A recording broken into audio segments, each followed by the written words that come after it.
Bonjour, comment ça va et comment va la santé?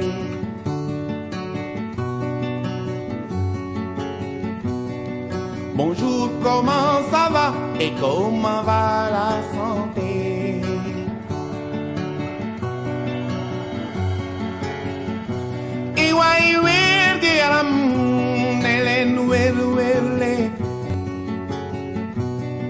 Bonjour, comment ça va et comment va la santé?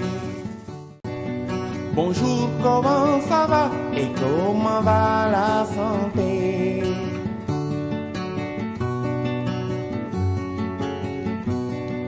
Bonjour, comment ça va et comment va la santé?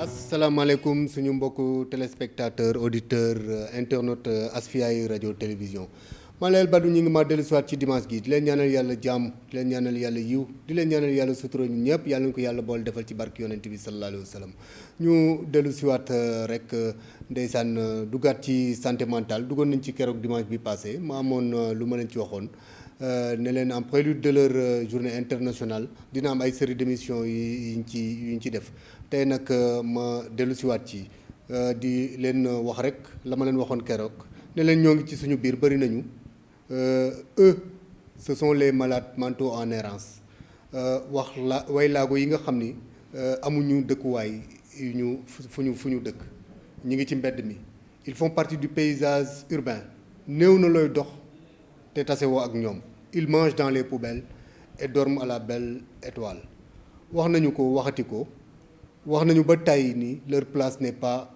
dans la rue mais plutôt dans les centres de prise en charge et de réinsertion sociale ne serait-ce que parce qu'ils ont besoin de nous ci seen nekkin ñu war di leen toppatoo bu ñu feebaree beneen feebar boo xam ne ni bokkul ak feebaru xel mi ñu am déjà ñu yóbbu leen hôpital jóg ci seen wér-gu-yaram war leen a mën a sang ba ñu set war leen a mën a faj war leen a mën a toppatoo war leen a mën a jox ñu lekk war leen a mën a jox ñu naan ne serait-ce que pour ça ñu war a taxawaat am benn taxawaay boo xam ne war nañ ko taxawaat pour mën a faire face à ce phénomène de bonne volonté pourtant pas des psychiatres ont décidé tant bien que mal jële fii loolu ñuy wax malade mental errant ñu am mbégte lool di leen dalal ki ci sama gauche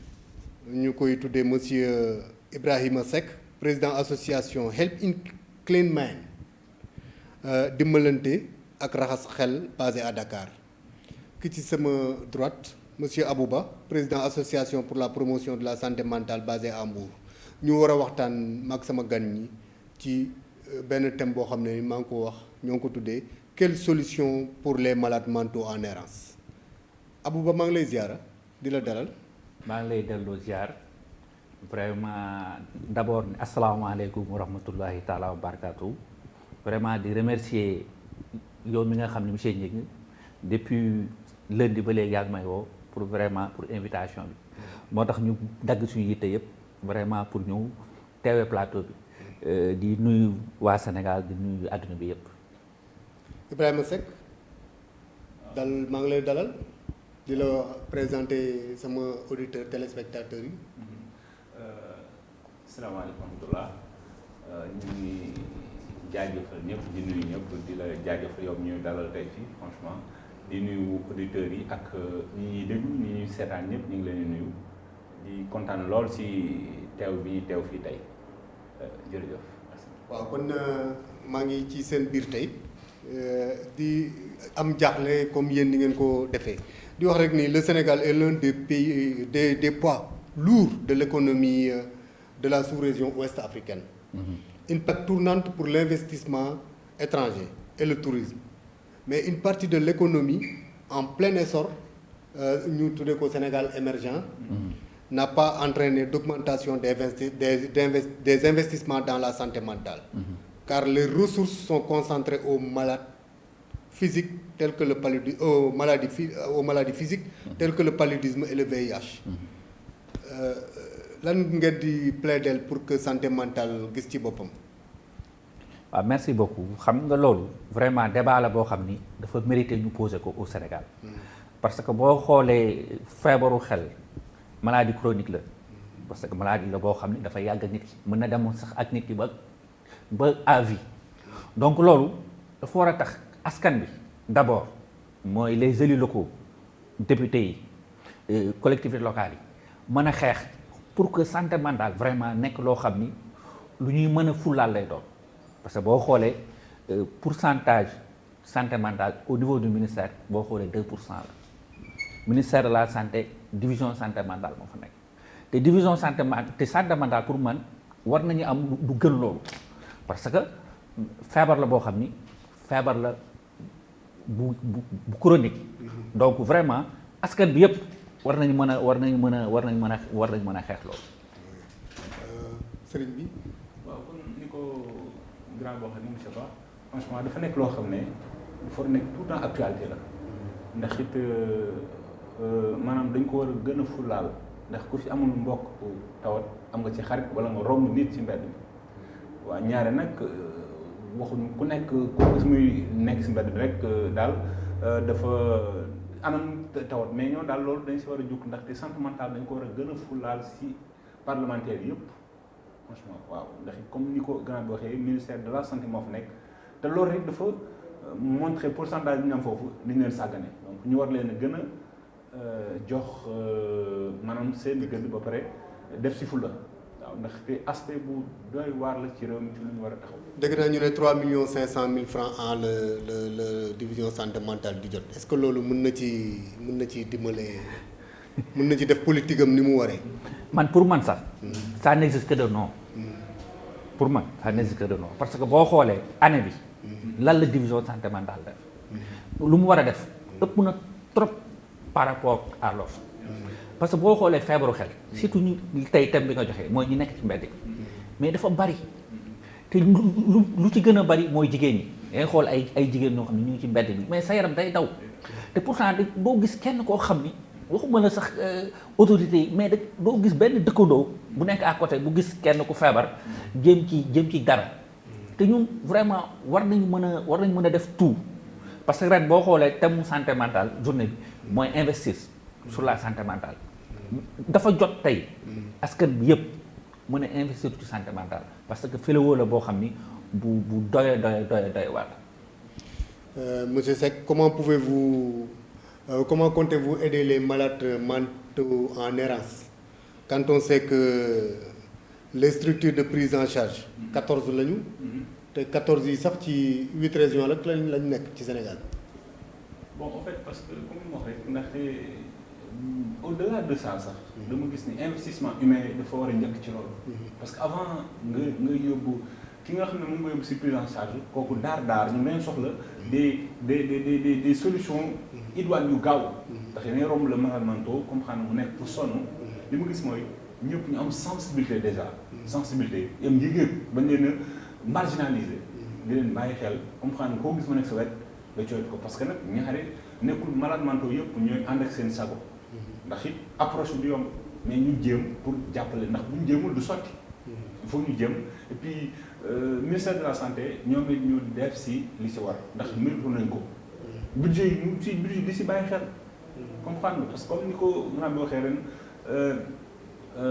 thème bi mi ngi tudd si investissement te loolu daf ko laaj parce que mosuñu see investir ndax doo ko gis 14 régions yi yenn structures sanitaires yi sax ils sont pas aussi équipés pour ça donc loolu lu jar a bàyyi xel. 14 structures de prise en charge ci 8 régions. ci 8 régions lañ nekk donc des na yeneen régions 6 régions yoo xam ne. parce que xam naa ne que man sama combat comme ni ko gars yi waxee mooy avoir des centres d'accueil ndax ñu koo jàpp ni mu waree le ministre ni mu waree abu noonu la waree c'est pour ça moom les maanaam jumtukaay yi gën a li daar li les soins préliminaires déjà ñun dinañ ko def jàpp la jëm laa sang changer la yére wat la foofu la mën a mais la ci des nañ il faut mu am des centres d'accueil ndax nit boo ko jàppee toppatoo ko sànni ak sa benn kooku amul sens. donc loolu daal moom investissement boobu war nañoo investir ci loolu. ok en 2014 suite à l'assassinat de 5 malades mentaux errants à Tambacounda. l'État du Sénégal avait décidé d'ouvrir le centre d'accueil de Kaolack qu'en est-il fan lañ ci toll. merci beaucoup xam nga jusqu'à présent lu ma la wax sànq mooy ni que premier investissement doit venir de l'État parce que état bi moom la ñu jox suñu baat pour que mu mën ñu jàppale ci wàll yëpp te wàllu feebaru xel bi boo xoolee centre de réinsertion sociale yàgg nañ ko wax mais ba léegi dara amu fa lu dul médecin buy def consultation jour moo fa am te loolu tax ko jóg lu ko tax a jóg mooy centre de réinsertion sociale parce que boo xoolee tey benn caaro yi mooy mën a jël les malades mentaux errants te caaro yi boo xoolee box yu bëriwul donc difficulté la ci même intervenants yi maanaam les prestataires pour que tey malade mental errant ñëw rek ñu mën ko jël en charge parce que dafa am lu bëri lu muy laaj donc état bi ñu ngi koy interpeller encore une fois de plus mu jéem a def comme que investissement la ñu wax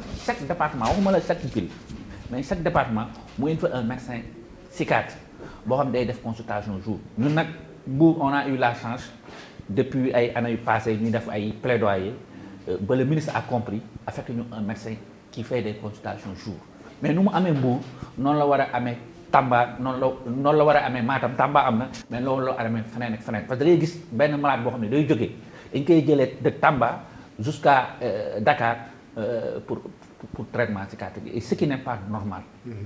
bu état bi weesoo nag li ma la wax mooy député yi ñu jéem a poser le débat parce que ñu ngi poser ay débat yoo xam ni santé mentale moo ko gën a am solo fuuf. santé mentale moo ko gën a am solo fuuf parce que la santé mentale est laissée en rade par tout le monde kon donc comme que ñoom nooy les élus ñu war a mën a poser le débat pour xool exactement lan lay war a mën a def ci santé mentale loolu aussi bu weesoo je lance un appel collectivités locales yi comme ni mu ko waxee sama camarade vraiment mooy ni que département bu nekk war na mën a am centre d'accueil parce qu'il y a des bonnes volontés qui sont là mais qui n'ont pas de moyens pour vraiment aider les malades mentaux errants donc bu ñu amee benn centre d'accueil nañ leen mën a jàpp sang leen wat leen bu jaree ñu yóbbu leen hôpital mën na leen a gérer bu heure lekk jotee. est-ce que benn centre d'accueil sax dina doy parce que à ces crimes comme ñi ñu faatoon noonu ci Tambacounda s'ajoutent les viols di nga ci gis malades mentaux des malades mentaux yi jigéen yi en errance ñu violer leen yooyu yëpp da ciy am da ngay jékki-jékki gis leen ñu ëmb wala ñu jékki-jékki gis leen ñu jur doom des accidents de voiture de train dont ils sont souvent victimes. Est-ce que votre association suit ces cas de très près pour pouvoir en tirer quelque chose des assurances? Est-ce que loolu yéen a ngi boole ngeen ko ci seen système de. man je vais répondre à cette question. xam nga man li ma wax. foog naa dugg de dama ne. chaque département war a mën a am centre d'accueil.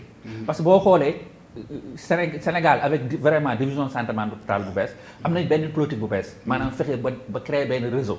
dans toutes les 14 régions du pays am nañ ay représentants. donc représentants yooyu bu ñu leen dimbalee ñu am benn centre d'accueil au moins tey malade mental bi dinañ ko mën a jël foofu en charge lu ci war ñu def ko. man mii di la wax ni am na benn malade boo xam ne ñu ngi koy suivre.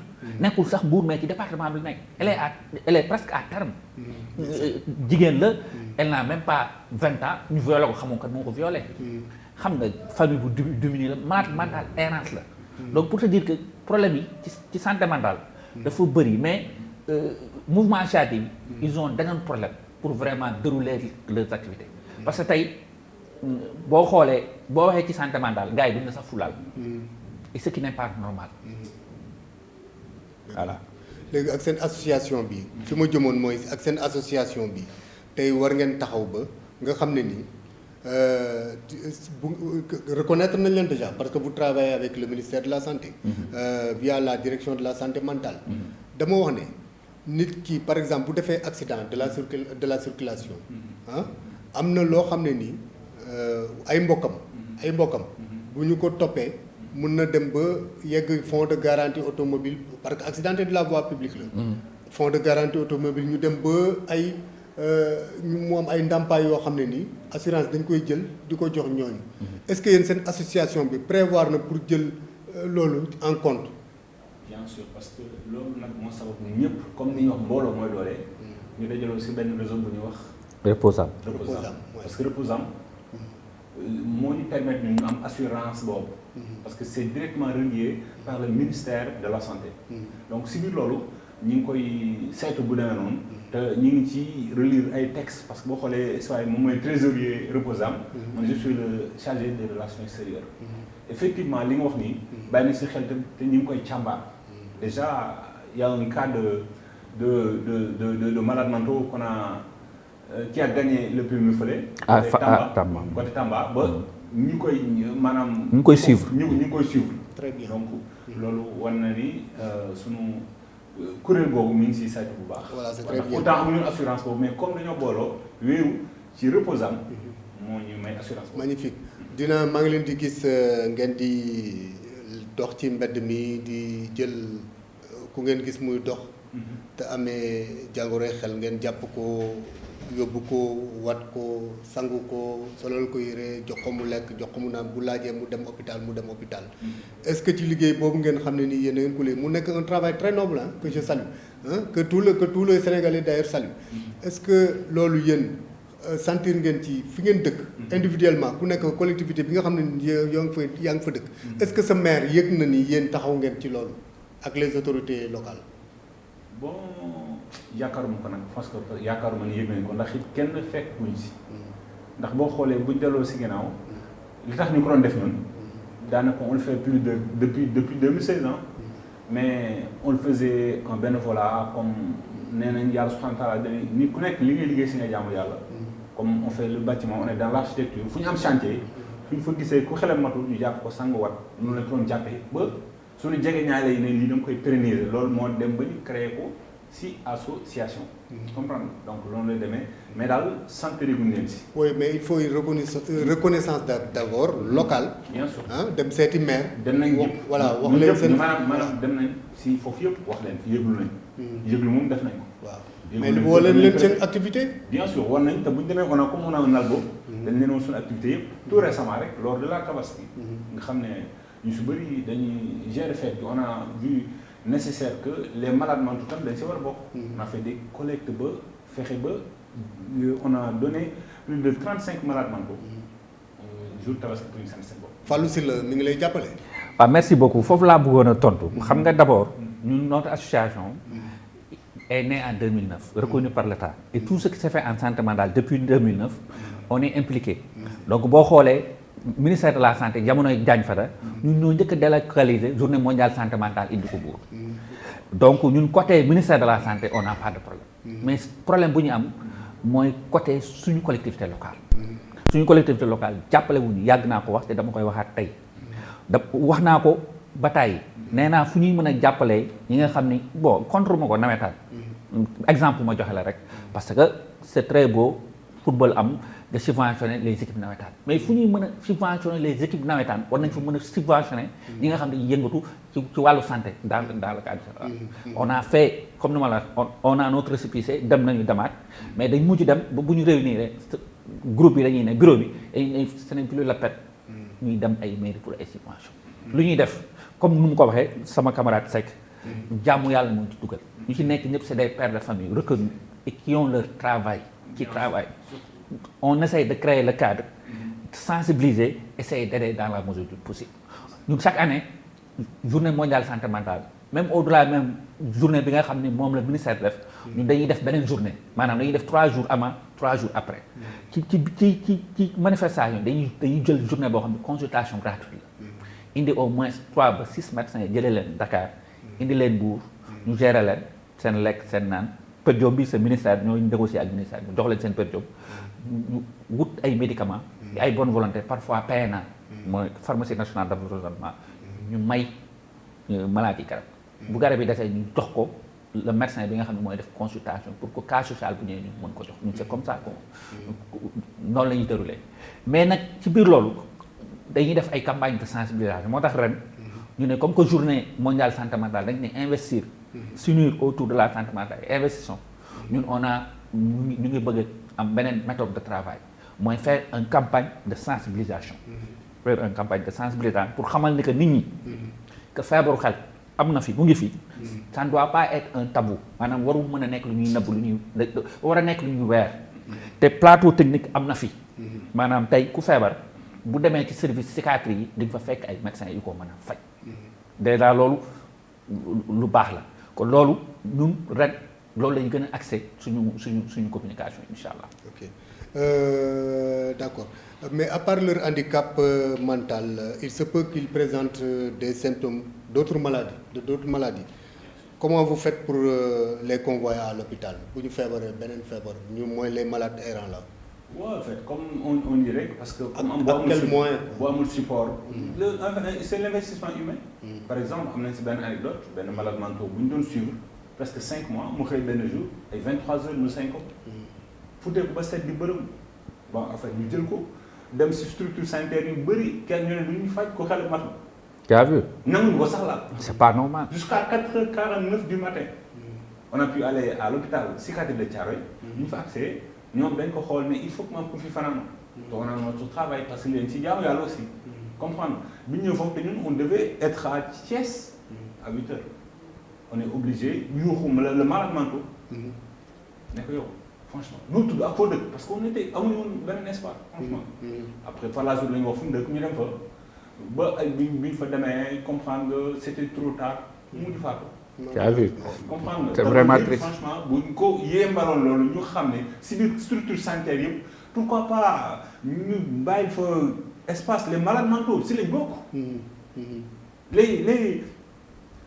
les déficients intellectuels noonu dañu war a bàyyi xel. loolu moom franchement. keroog rek ñoo ngi ciy waxtaan keroog rek ñoo ngi ciy waxtaan. comme ko monsieur Ba waxee.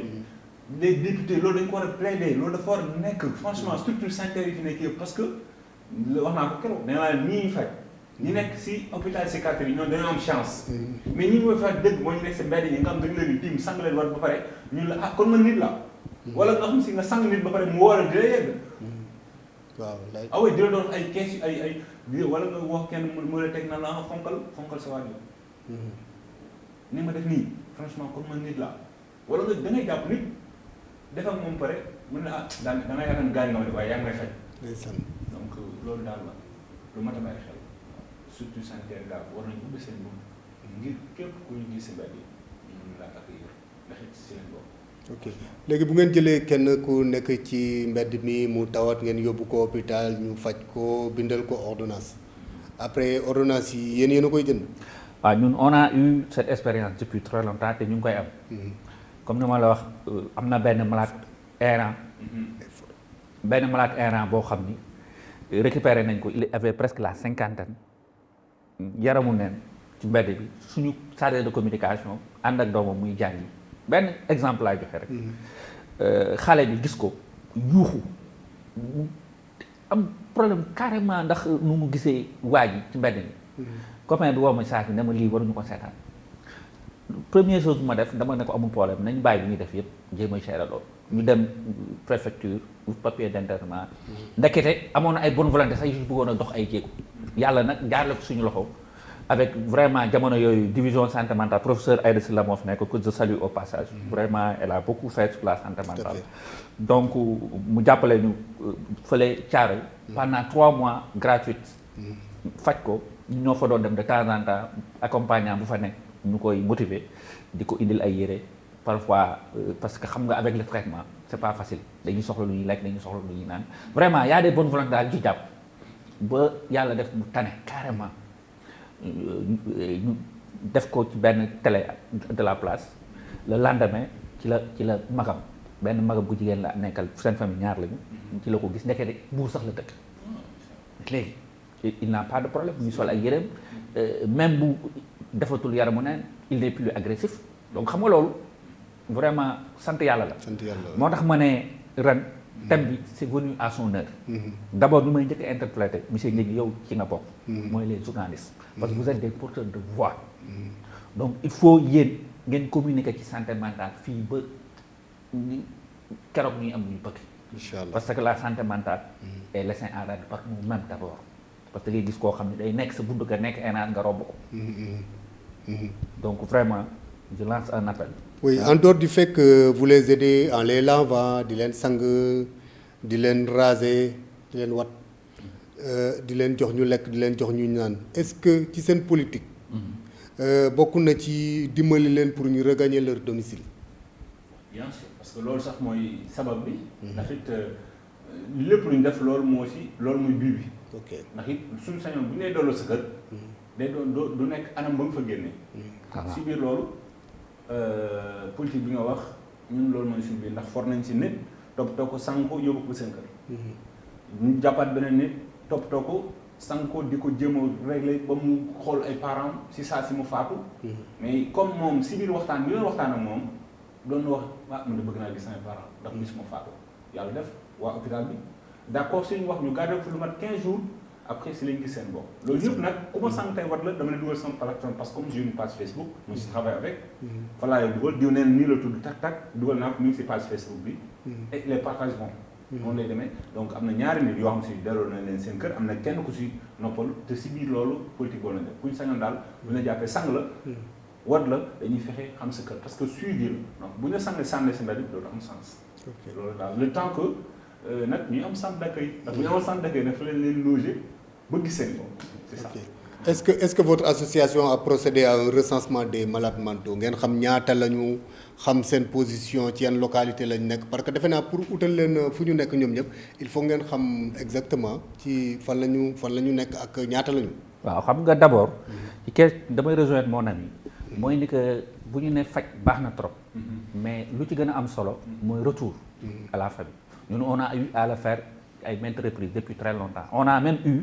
jëlee patient yóbbu ko ba Ziguinchor am ay femmes enceintes yoo xam ne dañuy am doom ndekete génn sax yéen a dëkk te doo ko xam parce que day nekk errant ñu enceinte ko finalement mu parce que waa Thiaré ñu may dégg on a eu benn temps am benn malade errant boo xam ne dañ ko enceinte woon Mbour jour bu ñu ko yóbbee ci guddi gi la am doom je vous dis mais après ba ñu defee enquête on a su que Mbour donc tu as vu léegi ci malade errance yi ñu dañuy bëgg toujours di ko suivre ku ma lay wax am na presque la 50 ans ku ne dafa yaram ne bañ ko traité ak léegi ça fait 5 ans mais maintenant benn yoon lay dem par at rendez-vous pour que dire que mu ngi tane ñun l'association est là pour ça essayer d'encadrer et de suivre le patient fexe vraiment mu nekk ci conditions yu baax léegi nag problème bu ñu am rek mooy ci reposam on a encore un problème de reconnaissance juridique parce que boo xoolee reposam yàggula juddu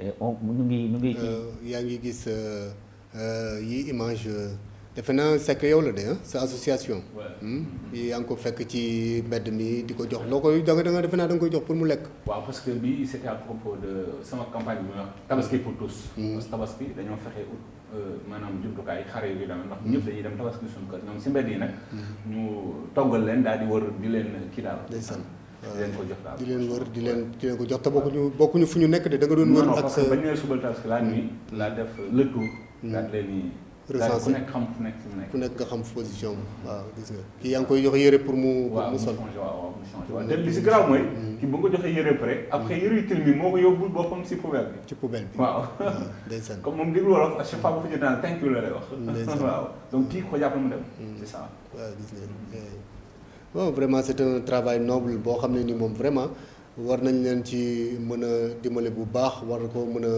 mu vulgariser wu mais li ma bëggoon a xam. bu ngeen gisee kenn ku mel nii te nekk ci mbedd mi naka ngeen di pour dem jëli ko parfois parce que y a des am na ci ñoom seen biir ñoo xam ne dañu violent. bien sûr vous faites recours au groupement national des sapeurs-pompiers wala. waaw parce que dafa am ñoo xam dañ koy laaj. am na ñoo xam ne it yàlla mooy def ñoom dañu ut wàllu. ndax dama naan ki ngay jàkkaarloo di ko tiimale paaka ak ki nga jàkkaarloo di ko jox bitul boisson wala benn canette. waaw yaakaar naa approche de bokk mais nag ku ñëw bay dimbali c'est que maanaam yaakaar naa li ñuy def nii dafa laaj patience soo ñëw di jàppale nit ki. bul tàyyi. ndax man comme man ñii ñëpp li tax fa nga xam leen te man sama benn chantier gis leen à côté wala genre chaque jour ma wàccee rek naa lam ba mu nooy bis bu nooyee rek day baax franchement. bu nooyee baax mais parfois tamit nga yem si kenn mu dëgër da ngay seeti keneen. parce que da ngay dem waxu sapeur wala nga délégué ku dëgër rek il faut nga jaar foofu mais ku nooy nag dañ si parce que dañuy soxla approche boobu parfois dañuy tiim kenn nga toog moom 2 jours après mun la sekk suba indil ma kanet xam nga kooku bëgg na nga fii ci waat suba dooma daal laa bëgg ndeysaan kooku sax de passage nag yàlla ko yaay yërëm kooku noonu gaañu na wooye franchement il arrive que ndeysaan ñu gaañu ñu ñëw ne la sa waaj a gaañu na quoi. non kooku sax chantier à cœur parce que dama amoon chantier côté Tivaouane. ma koy toppatoo ma def foofu 2 semaines une semaine boobu bi ma ñibbisee tak 18h mu mel ne ñu ne ma demal seeti ko quoi bi ma ñëwee tak du ko wër bi ma ñëwee même ñi nekkaloon foofu 5 ans xamuñu sax turam.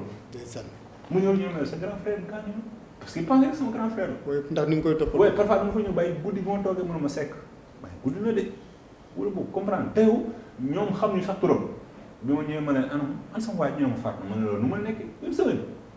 si laa dem hôpitalu maanaam gendarmerie bu jëppal parce que allez Papa Gueye allez jëppal yi foofu la daan toog allez Khalifa Papa Ka foofu la daan toog donc waa kii ñoo ma orienté ma dem si waa brigade sapeurs-pompiers ñoom nag fàtte nañ ko parce que fu ñu ko teg ma dem si hôpital yi ubbi morgue yi de passage parce que morgue yi presque ñun ñëpp ñuy xam si loolu ndax léegi malade mentaux bu décédé rek dañu te ñoo woo sekk mu xool comprendre la léegi nag après bi ñu demee si morgue hôpital Fann ñu dugg xool gis ma ma dem principal non ma ñëw hôpital Grand Yoff gis ma ko léegi nag Dantec moo si desoon Dantec bi ma fa demee bi ma tijjee tiroir bi loolu du génn sama xel li mu sol li ñu ko muur lépp maa ko jënd ndeysaan waaw donc ndeysaan kooku it laa loolu expliqué ni après nag moom doon wax bëgg naa gis sama parent te maa ngi gërëm sax waa hôpital bi ñoo ñu permettre ñu bàyyi ko fa 2 semaines le temps que may xool ay parents finalement ndeysaan ñu gis parents bi ñoom ñoo ko rob ah sant yàlla bu baax ñu metti sax si barabu kooku la ñuy dem.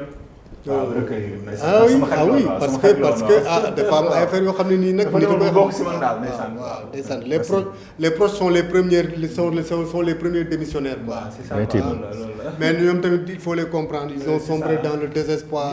après une longue lutte avec la maladie. de leurs parents de leurs proches. li ñu amoon yëpp jeex. ñu dem ci sëriñ si dem ci hôpitaux yi ba ñoom tam ñu toqi.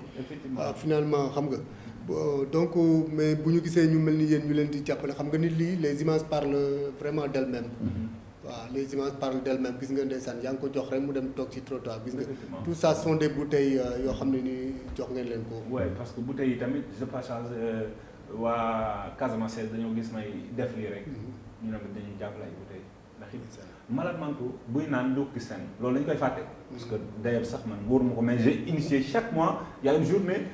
une bouteille un malade mental une bouteille d'eau waaw loolu moom parce que lii naan lu bëri day déshydraté wu loolu moom koo si jox ndox benn gorgée bu koy def donc loolu du jar bàyyi xel ay détails yu sew yoo xam ne il faut ñu comprendre que ñu bàyyi xel daal koo dajal ci mbedd mi mu nekk ci nga jënd ndox jox ko waaw bàyyi ko loolu nañ si bàyyi xel daal ndax it loolu du la wañ dara waaw c'est ça travaillez-vous avec les bajenu gox pour dans cette mission là parce que ouais parce que nous voilà par le reposam parce que oui en fait waaw comme nu mu ko waxee bon par le biais de reposam présidente bàjjenu gox bi ñëw na réunion yu ñuy def yëpp au moins day indi représentant te xam nga fii Sénégal boo bëggee li ngay liggéey mu mucc ayib il faut ngay liggéey bàjjenu gox ak relais yi même ñun dans le cadre de notre association au niveau de Mbour on travaille avec les relais avec les bàjjenu gox avec aussi le concours comme li nga waxee des sapeurs-pompiers et de la police et parfois aussi de la gendarmerie comme ni nga waxee sànq parce que question c'est pertinent mooy parfois tu vois des mandats qui sont agressifs nga gis leen ñu gaañu métti mënoo leen seetaat tu es obligé nga yóbbu la pour nga faj leen mais pour nga faj leen aussi boo leen aborder yow sa bopp mën nañ la gaañ donc tu es obligé de travailler avec la préfecture d'abord parce que moom mooy bind papier bi donc après nga am concours police wala gendarmerie plus aussi le concours vraiment de la sapeur-pompier que vraiment ñun au niveau de Mbour mooy les autorités administratives ça veut dire le préfet la sapeur-pompier le police centrale gendarmerie district sanitaire EPS vraiment ñu ciy jàpp mais le seul hic qu'on a comme ni ma la ko waxee il y a des bonnes volontés qui sont au Sénégal les collectivités locales war nañu mën a jàpp ci xeexu santé mentale surtout nag fu mu nekk nii on parle du Covid gis nañ ni que malades mentaux yi dañ leen sax fàtte dañ leen fàtte te du yoon parce que instant bi lañ gën a soxla ku leen jàppale parce que gisatuñ kenn pratiquement ci benn kon nag ñun je crois que pour dimbali leen yéen initiative bi ngeen jël moom mooy chaque commune un centre d'accueil. Et puis aussi chaque commune. ñu identifier ñi nga xam ne dañuy yëngatu ci wàllu santé. bu ma nee santé mentale day mel ni sama suñu bopp la ñuy xëccu. mais santé ñu ciy yëngatu dafa bari. parce que y a la tuberculose y a d'autres maladies qui sont là. ngay maladies léegi nag ñu jàppale ñi nga xam mouvement associatif yi nga xam ni dañuy yëngatu ci wàllu santé. comme ni ñuy jàppale chaque année subvention bu am doole di ko jàppale ASC yi. Et pourtant les associations qui s'activent sur la santé sont des associations qui sont reconnues par l'État et qui essayent d'aider surtout nag la santé mentale. Chaque commune une maison d'accueil. Ouais, parce que defe naa le préfet de Rufisque wane na yoon bi. waaw wane na yoon le préfet de Rufisque wane na yoon bi. te yaakaar naa tamit comme ñun genre reposant bi ñu ci duggee. ñoom ñoo ñu expliqué ne on nous a imposé aussi nag dem si suñu collectivité locale parce que man it dama ko jàppoon problème boo comprendre nga mais c'est au-delà de ça. parce que man là jeunes yi dama naan ab maa ngi ko sànq naa ko projet bi maanaam le maire de la ville peut-être dafa yor kàddu gox bi mais man gën maa bëgg. gox bi donc moo tax man jeunes yi. entre temps un projet qui s'appelle centre d'accueil ambulant laa ko tuddee. centre d'accueil ambulant j'ai fait le projet maa ngi koy monter. te am naa si yaakaar. ndax it ñoom ni ñu ko mën a doxalee du koppar moo koy doxal. mais il faut qu'on ait des personnes yoo xam ne ils sont engagés sur loolu. projet boobu teg nañ ko te projet boobu maa ngi siy liggéey ak comme monsieur Daaf. de passage maa ngi koy saluer ndax moom mi ngi liggéey bu rafet. Daaf mooy directeur hôpital Dalal Xel. Dalal Jàmm. non Daaf mooy. Daaf bu Rufisque. waaw bu Rufisque waaw Ahmed Daaf. ñu on est en train de travailler si benn. Ahmed Daaf waaw benn centre d'accueil ambulant modèle boo xam ne dañ ko bëgg buñ ko toggee ba normal ñu def ko sur toutes les communes du Sénégal. waaw franchement parce que man maa ngi côté banlieue. mais nag franchement presque comme la Tabaski j'ai sillonné tout Dakar. donc si loolu kon préfet. di leen jox ñu lekk quoi. bien sûr waaw parce que tamit am na ñoo xam ne ils sont agressifs mais dañuy xiif. comprendre donc loolu daal bëgg nañ ko. waaw ku xiif moom da ngay naqari deret.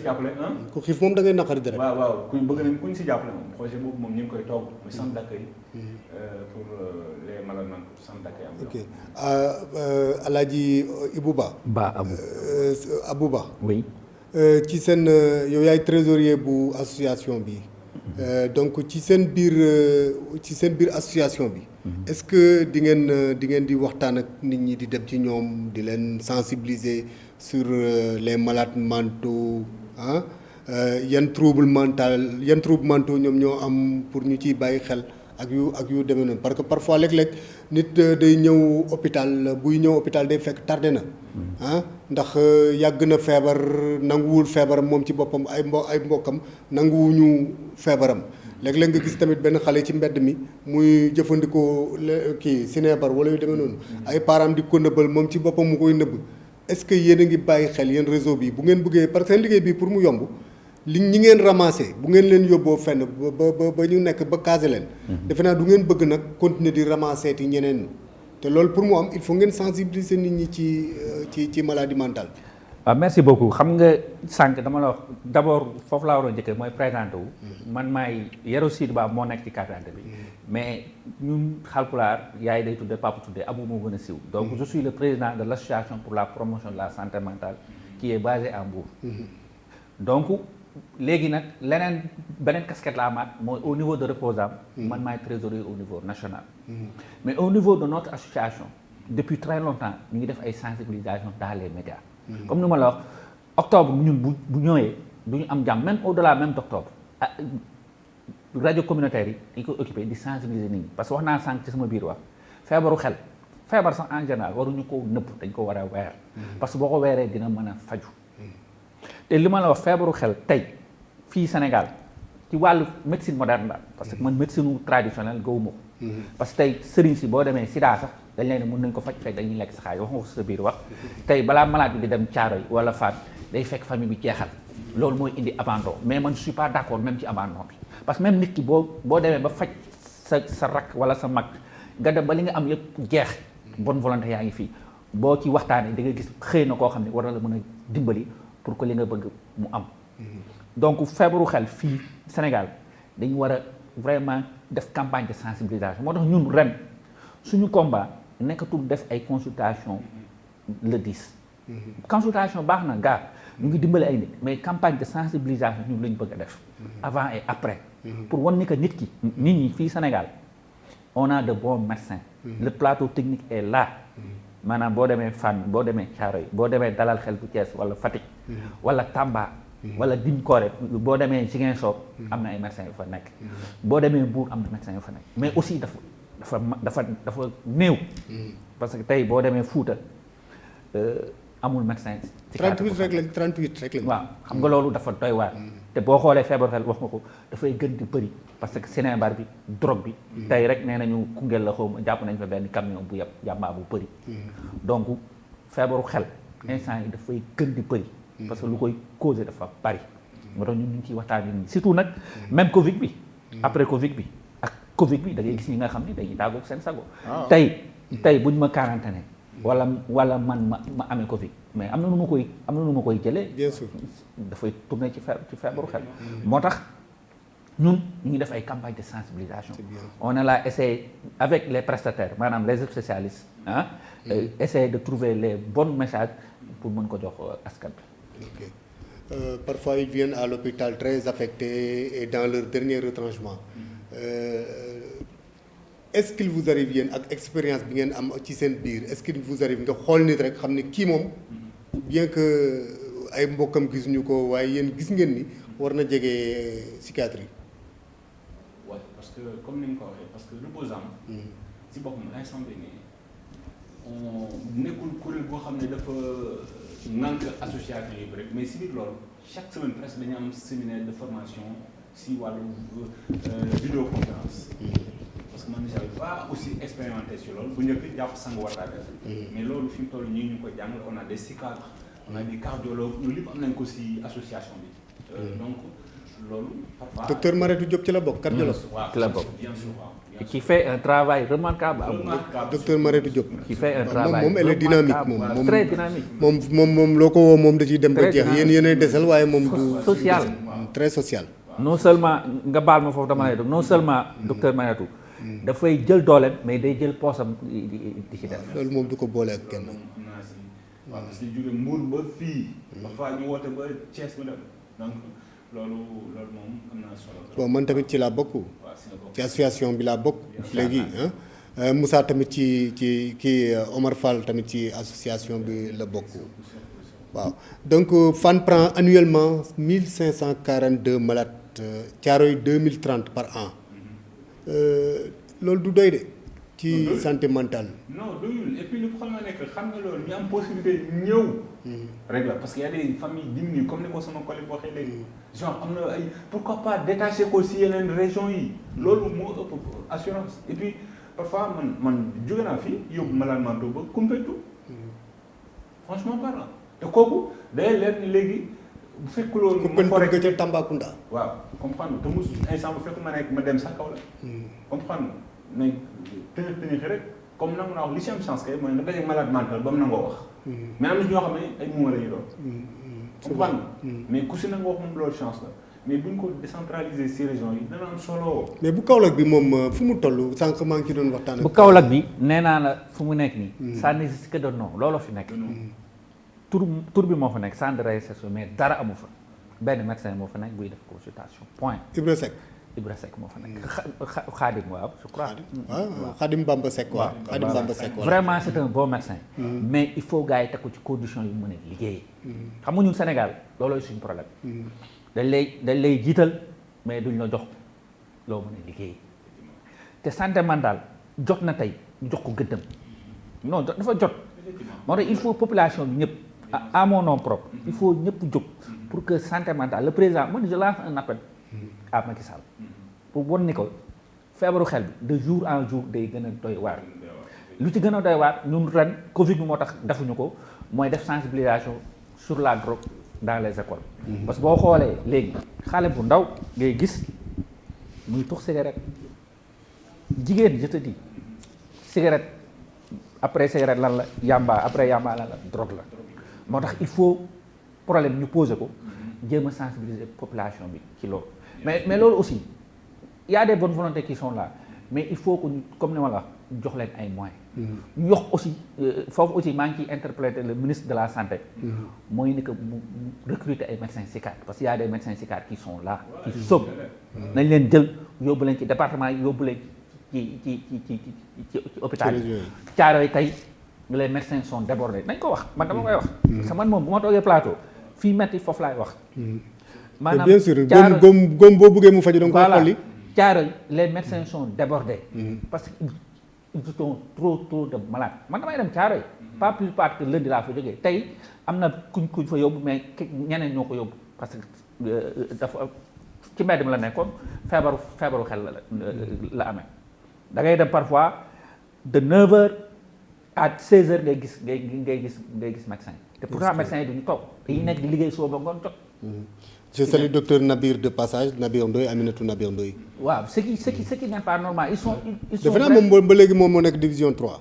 Aminatou Nabir Ndoye. wala que man maa la koy gën a nuyu parce que vraiment elle est très grave moom elle était à Fann moom elle me connaît.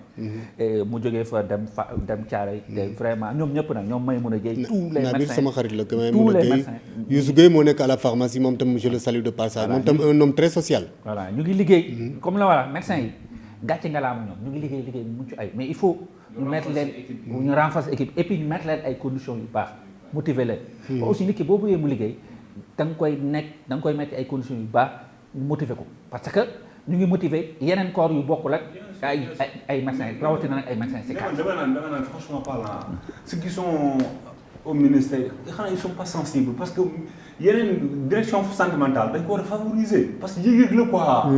ku si am sa frère wala sa jegeñaale tu vois loolu non seulement waxuma mais jàppale les médecins mettre leen dans de bonnes conditions ba pare recruter ay yeneen médecins loolu dina tax loolu wàññeeku ku ñëw doo toog bi la fajee comprendre loolu dañ si war a taxaw daal man. ñëpp kay am na benn waay bu tudd Abdoul Aziz Diop.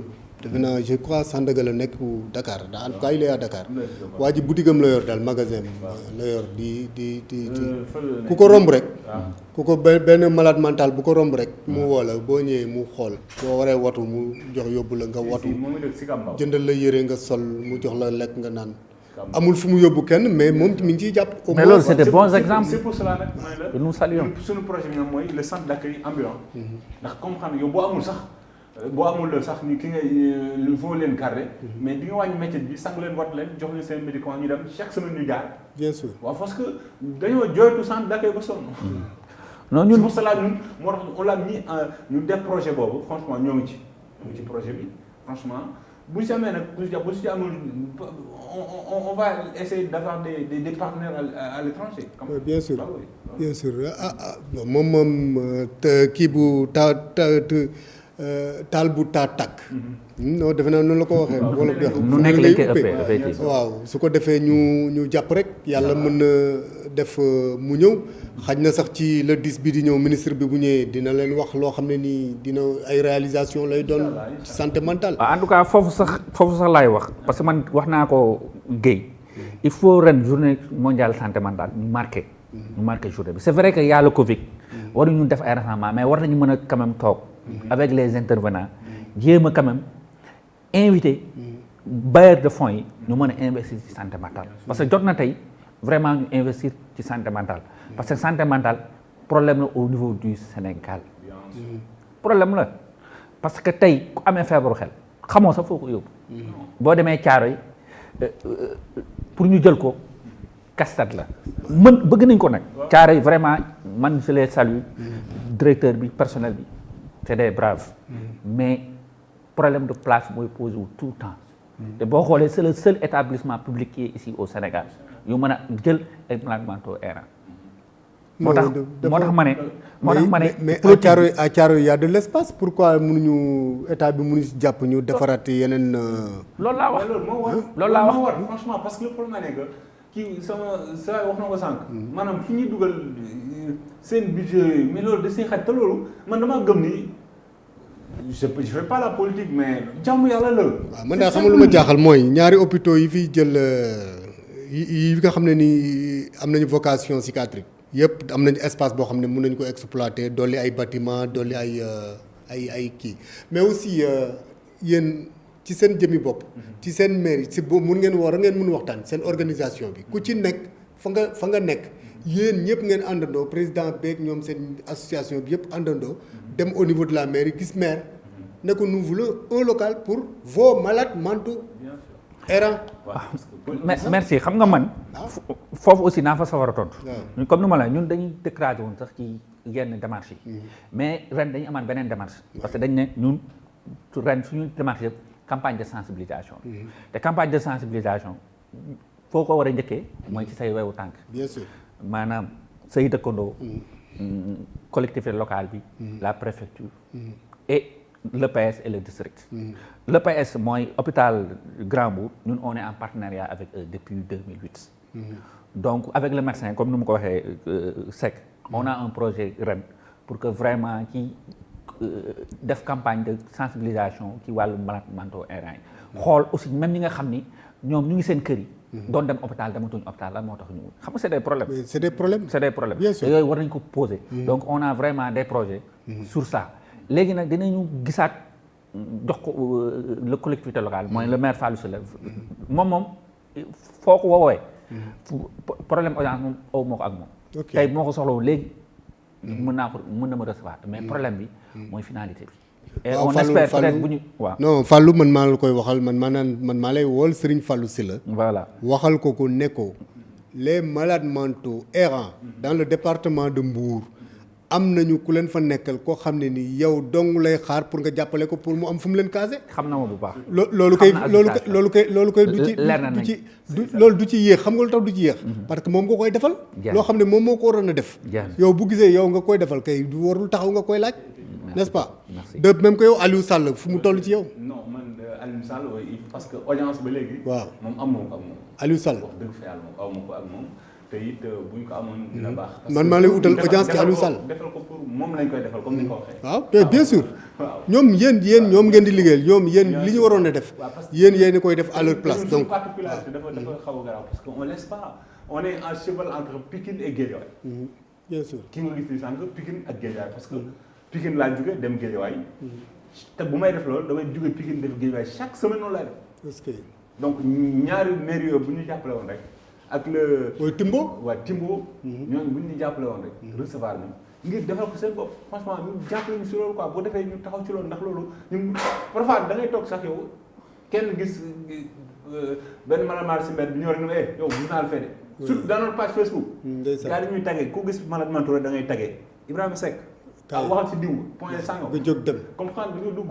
nga jóg dem def jël sa xaalis yóbbu ko hôpital jël sa xaalis topp quoi donc loolu maire yi moom bu ñu si jàppale woon ak le préfet surtout comme ni ñu ko defee à Rufisque bu ñu recevoir woon jàpp nañu si loolu incha allah rabbi dinañ leen recevoir man sama jëmmi bopp je m'engage personnellement dinaa woo Fallou Sylla merci beaucoup dinaa woo Fallou Sylla wax ko mu ñaan ko mu recevoir la yow itam dinaa woo Aliou Sall ñaan ko mu recevoir la parce que tamit defe naa loolu mooy rôle média moom mooy jéem a nekk le tampon relais entre yéen ak ñoom. parce que man loolu laa wax nee naa vraiment première kii bi atu bi yéen la.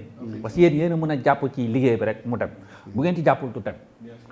te comme ni nga waxee comme ni ma la waxee le maire de Mbour amul problème pour ay audience mais problème bi finalité mooy boo ko soumettre benn affaire pour mu lijjanti ko ça pose problème. foofu nag laay xaar. baax na incha allah que bu ñu recevoir rek ñu dinañ ko waxal loo xam ni. dañ ko joxal projet boo xam ne bu leer lay doon. lu ñu soxla rek mooy local. boo xam ni de temps en temps parce que comme ni mu ko waxee ñun tout le temps on est sollicité. parce que pas plus tard que lundi. jëlee naa benn malade boo xam ne ci biir département bi je ne vais pas citer le nom du département damay bañ. polémique mais parce que secret professionnel la. 8 heures laa jógee sama kër je suis revenu chez moi à 19 heures. waa Thiaroye mën nañ ko seede. du ma toog presque une semaine yoo xam ni. demuñu Thiaroye te l'association bi aussi. l'association il te faut un véhicule de ramassage. on n'a pas de véhicule de liaison on fait Mbour psychiatrie. je vous dis ci presse laa nekk. ñu ngi may xool. lundi. jógee naa Mbour. dem Thiaroye ñëwaat mais bu 1 franc bëggoon nañ ma jox xaalis nag. mooy ñi nga xam ni. parce que y avait un malade boo xam ni dafa soxla woon ndimbal. j'ai créé le cadre wol leen man leen dinañ ko jël yóbbu ko Thiaroye yi. lépp lu ñu fay def ñu defandoo ko. après nag bu ñu paree ñu ñibbi. mais yàlla def vraiment avec waa Thiaroye dimbal nañu même traitement bi on l'a pas acheté. ba ñu ñëwee ba ma egg seen dëkk parce que ñoom ñoo war a njëkk a wàcc. man léegi man ba may wàcc dañ ma ne am paas ni man leen yàlla xam ne du ma laal paas. xam nga lu ma soxla. defal leen ma faatiha salaatu faatiha pour ñi nga xam ne ñoo nekk ci mbedd bi. ñu bañ leen gisati ci mbedd bi. macha allah képp ku feebar ku amee feebaru xel nga mën a au moins boo wóorul nga mën a tane. yàlla nañu yàlla dimbali daal ba ñi nga xam ne nii ñi ngi ci mbedd mi liggéey bi nga xam ne ni yéen sumu ngeen ko pour jëlee leen ci mbedd mi yàlla na leen yàlla dimbali ba ngeen réussir ko en tout cas nit mënu leen fay. nit mënu leen fay état amul seen fay kenn amul seen fay yàlla rek moom moo am seen fay yàlla mi am seen fay yàlla na leen fay Seck lan ngay tàggoo. li may tàggoo mooy sant subhanahu wa taala ndax it peut-être lii ñu ñuy yaakaar ni ñoo ko mën yàlla nañ ko kàttanal te comme ni wax sa waay sànq rek ñun on est peut-être on est des messagers sur loolu te bu ñuy yàlla jàppalee ba dootuñu parce que peut-être mun naa bañ a jeex ñi nekk si mbedd mi ndax am naan fi loolu la yàlla jagleel su wàññi ko dina baax ñu jàppale si loolu surtout mais nag pour solution idoine mooy ñu jàpp si taxaw suñu projet bi le projet centre d'accueil ambulant. Incha allah parce que tamit. duñ ko yalwaane. mais dañ koy defal en tant que sénégalais ku ci ne. te moo wax ni maanaam buñ xamoon li ne ci def lu baax. ndax man li ma si jàpp mooy bis bu ñu ñëwoon tey Seck jóge na fi. dañuy teg film bi. dëgg la. Ibrahima fi ma si jaar yëpp. amal na loolu. nañ si góorgóorlu. incha allah te ñu si bëri ñu noppal. ñi nga xam ne dañoo am feebaru xel. dañ leen koo teg. nañ bàyyi di bëmax suñu mbokk yi ku am mbokk nga ne ko ñooxu bu ko daw te sax parfois da ngay gis mbokk jaam dafa toppatoo mbokk ma wala ne ki biiru bàyyi ko bëral wallaay donc loolu nañ jàppante fii sabilillah franchement parlant te xam ne fii saxuñu fii kuñ gis nañ ko jàppale ni suñu bopp jàppale malade mental ndax sonn nañ dañuy ñooxu koo su ñooxu da leex boppam day leer ne ki dafay yàkkamte woon nga laal ko waaw ñu jàppale si daal en tout cas daal bu ñu amoon centre d'accueil daf leen di manqué ñëw cette chaleur humaine entre ñoom ak nit ak nit da ngay ñëw ko nit rek nit gën ma léegi saa yi da nga jàpp ne da nga maa gaañ mais gaañoo mi yaa ngi ndeysaan xam nga phase ñëw sama bopp foofu na ko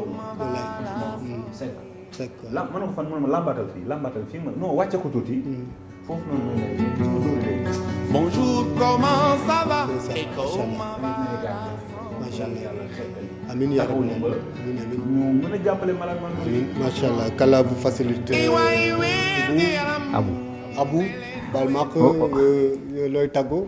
waaw merci beaucoup lu may tàggoo rek mooy d'abord ma ñaax ki nga xam ne mooy suñu tutelle ministre de la santé parce que comme que yàlla moom la fi teg pour muy saytu lépp li nga xam ne mooy wàllu feebaru xel dafa naxas fii Sénégal il faut mu mën a poser le débat avec ay naataangoom bu may wax naataangoom je parle comme que tey thème bi ci malade mental errance ni jéem a gisante ministre de l'intérieur jéem a créer pourquoi benn séminaire waxtaan li nga xam ne moom lañ mën a def pour que malade mental errant yu nekk ci mbedd ñu bañ a nekkati ci mbedd bi mu jéem a waxtaan aussi ak waa assemblée nationale pour que bu nekkee aussi am na ay lois yoo xam ne dafa amoon ay problème ñu jéem ko rectifier pour que vraiment li nga xam ne moom lañ soxla tey mooy ñu am ay médecins yu doy fii Sénégal ñuy faj feebaru xel bu ma nee médecin nag médecin psychiatre ak psychologue yëpp parce que aussi feebaru xel dafa yaatu maanaam lépp lu jëm ci feebaru xel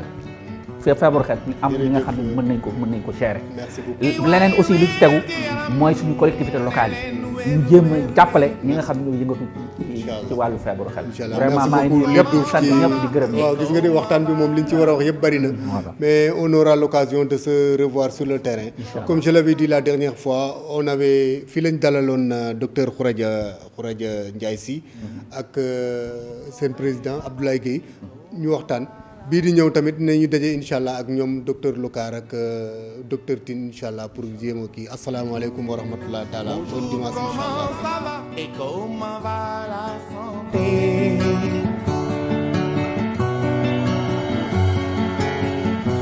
Et waay wér gi yaram